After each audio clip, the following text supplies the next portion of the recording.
इंसान अपने जीवन में बहुत सारी गलती करता है। जब भी उसका सीखने का वक्त आता है तो वह एक दायरा बना लेता है और फिर उसी दायरे में रहकर सीखता है और इसीलिए वह कम अक्ल का रह जाता है। आपके साथ कभी ना कभी ऐसा जरूर हुआ होगा। आप भी कभी ना कभी ऐसा जरूर सोचते होंगे कि ये तो मुझसे छोटा है, ये मुझे क्या सिखाएगा, इसका तो धर्म अलग है, इससे मैं क्या सीखूंगा। या फिर आप कभी कभी ये भी सोचते हैं इसकी औकात ही क्या है मुझे सिखाने की, और इसीलिए आप में अक्ल की कमी हो जाती है। तो आज हम बात करने वाले हैं हनुमान जी के 5 ऐसे गुणों के बारे में जो हर इंसान के अंदर जरूर होना चाहिए। तो ध्यान से इन गुणों को सुनो और सीखने की कोशिश करिए।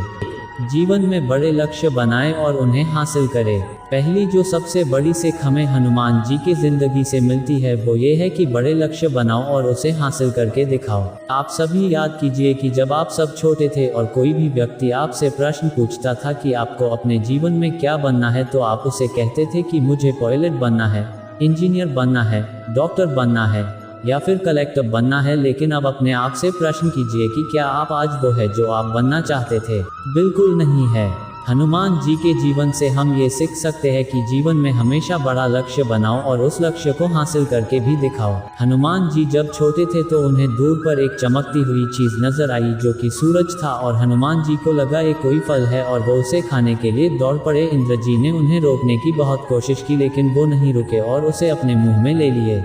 इसका मतलब हनुमान जी जब छोटे थे तो भी वो बड़ा लक्ष्य बनाते थे और उसे हासिल करके दिखते थे। जब सीता जी को सब लोग ढूंढने के लिए आगे बढ़ रहे थे तो सामने एक बहुत बड़ा समुद्र आ गया। उनके साथ के बहुत सारे लोग हार मान गए। बहुत सारे लोग तो ये भी कहने लगे कि अब हमें सीता जी नहीं मिलेंगी, हमें वापस चल देना चाहिए। लेकिन उस समय भी हनुमान जी ने हार नहीं मानी। उन्होंने उस समुद्र को भी पार किया और सीता जी को ढूंढ निकाला। जब लक्ष्मण जी मूर्छित हुए थे तब भी यही हुआ था। वैद्य ने कहा था कि संजीवनी बूटी से ही लक्ष्मण जी ठीक हो सकते हैं, लेकिन साथ ही साथ ये भी कहा था कि संजीवनी बूटी मिल पाना असंभव है क्योंकि वह हिमालय पर है और सिर्फ एक रात में उस जड़ी बूटी को लाना असंभव है। उस वक्त सिर्फ हनुमान जी ही थे जिसने असंभव दिखने वाले काम को संभव करके दिखाया था। जब वह हिमालय पहुंचे तो उन्हें जड़ी बूटी नहीं मिल रही थी और इसलिए उन्होंने पूरा का पूरा हिमालय पर्वत वैद्य के सामने ला करके रख दिया था। इसलिए सिख को अपने जीवन में उतार लो, हमेशा बड़ा लक्ष्य बनाओ और उस लक्ष्य को हासिल करके दिखाओ। तो संवाद की कला को बेहतर बनाएं। दूसरी चीज जो हमें हनुमान जी से सीखने को मिलती है वो है संवाद की कला। इसका मतलब किसी भी इंसान से बातचीत कैसे करना है। लेकिन अब आप कहेंगे कि इसमें सीखने की जरूरत क्या है, ये तो हमें पहले से आता है। लेकिन सिर्फ बात करने को संवाद करना नहीं कहते। संवाद करने का मतलब होता है कि किस इंसान से हमें कैसे बात करना चाहिए, ये भी पता होना बहुत जरूरी है। जब हनुमान जी पहली बार लंका पहुंचे तो उनकी सबसे पहली मुलाकात विभीषण जी से हुई थी। विभीषण राक्षस जाति के थे, लेकिन उसके बाद भी हनुमान जी ने उनसे सहजता से बात की क्योंकि उन्हें पता था कि विभीषण राम भक्त है और वो बहुत ही अच्छे इंसान है।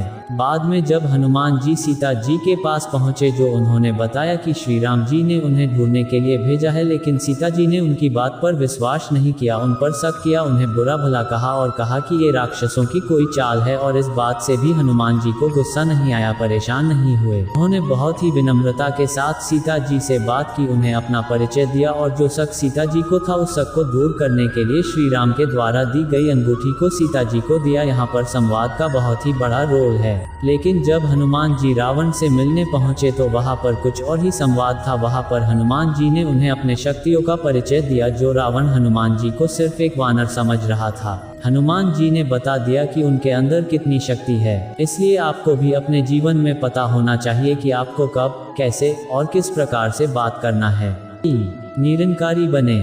तीसरा जो हनुमान जी का सबसे बड़ा गुण है जो हर इंसान के अंदर होना चाहिए वो है निरहंकारी बने। इसका मतलब आपके अंदर अहंकार नहीं होना चाहिए। आज यदि जीवन में थोड़ा सा भी कुछ पा लेते हैं तो हमारे अंदर अहंकार आ जाता है। हम दूसरों को अपने से छोटा समझने लगते हैं। हनुमान जी यदि चाहते तो वो रावण को खुद ही मार सकते थे, लेकिन उन्होंने ऐसा नहीं किया। उन्होंने पूरी लंका को जला दिया लेकिन रावण को नहीं मारा क्योंकि वो श्री राम का आज्ञा का पालन कर रहे थे। एक और घटना है जिससे हनुमान जी से निरंकारी होने का हमें पता चलता है। जब हनुमान जी लव और कुश से लड़ने के लिए गए थे तब उन्हें पता चल गया कि ये दोनों श्री राम के संतान हैं, इसलिए उन्होंने उनसे युद्ध नहीं किया और खुद को लव और कुश के हाथों बंदी बनवा लिया। इसलिए आप जीवन में कितने भी बड़े हो जाए, आपके पास कितनी भी ताकत आ जाए, आपको पता होना चाहिए कि उस ताकत का इस्तेमाल आपको कब करना है और कब नहीं करना है। आपको जीवन में कभी भी अहंकारी नहीं होना है। 4. स्वभाव में ह्यूमर रखें।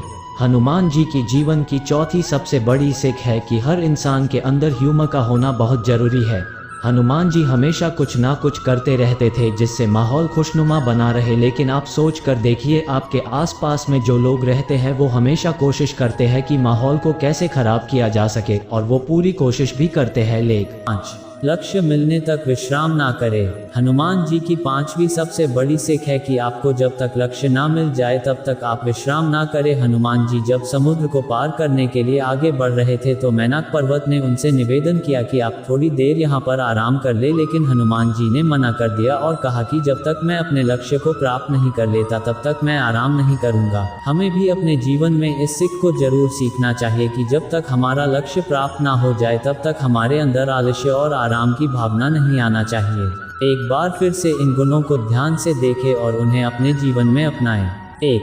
हमेशा बड़ा लक्ष्य बनाएं और हासिल करें। 2.